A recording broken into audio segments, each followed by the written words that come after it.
Prophétie numéro 5. Encore aux États-Unis.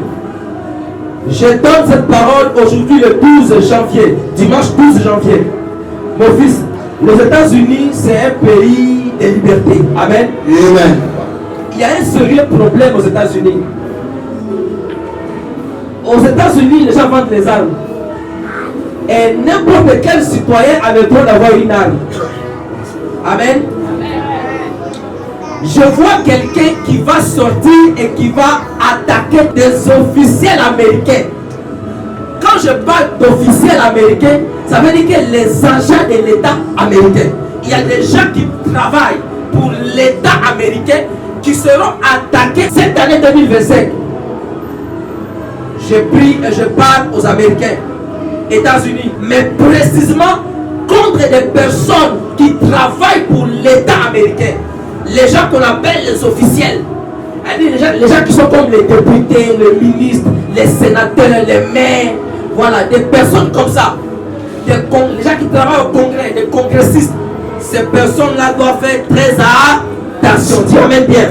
Amen. Le ou les tireurs, hein, la police du Minnesota n'a pas de signalement précis pour le moment, mais effectivement, les événements sont très récents et se sont déroulés dans le Minnesota, on l'a dit, un État relativement isolé à la frontière nord avec le Canada. Les informations qui nous parviennent sont donc parcellaires. Au moment où nous parlons, c'est essentiellement le gouverneur de l'État qui communique et qui n'hésite pas à qualifier, vous l'avez dit, les faits d'assassinat politique. Les mots sont lourds.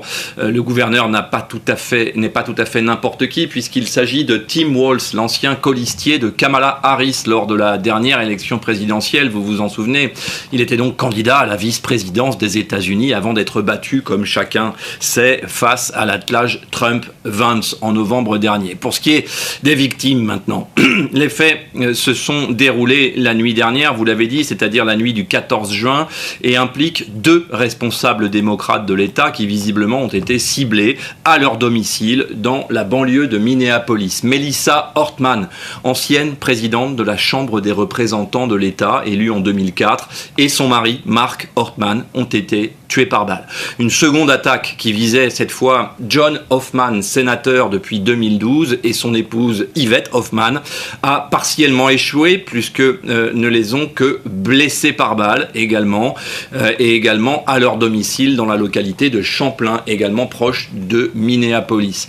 Ils ont tous 2 subi une opération et leur état est désormais stable, ce qui fait dire aux autorités locales qui viennent de s'exprimer par voie de presse qu'il s'agit d'assassinats politiques. Les mots sont lourds, effectivement. C'est d'abord le profil des victimes, bien entendu, mais également le mode d'action du ou des tireurs qui portaient des uniformes de policiers, de toute évidence, pour tromper la vigilance de leurs cibles.